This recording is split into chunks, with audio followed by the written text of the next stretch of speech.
प्रिय ख्रिस्तातील बांधवांनो, राग हा योग्य रीतीने वापरला तर शक्ती ठरतो, पण चुकीच्या पद्धतीने वापरला तर नातेसंबंध नष्ट होतात.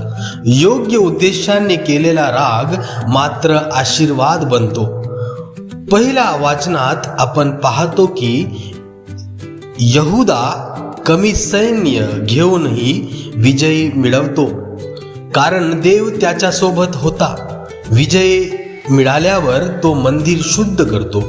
सुसमाचारात येशू मंदिरात राग व्यक्त करतो, पण तो राग पवित्र हेतूसाठी, आपल्या पित्याच्या घराची पवित्रता जपण्यासाठी. दोन्ही वाचन आपल्याला सांगतात की राग फक्त तेव्हाच चांगला जेव्हा तो योग्य कारणासाठी केला जातो. म्हणून आपण स्वतःला विचारूया, माझा राग चांगले फळ देणार आहे का? माझ्या रागामुळे कुणाचे भले होईल का?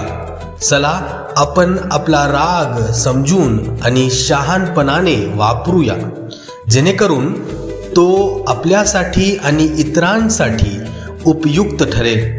देव आपल्याला आशीर्वादित करो.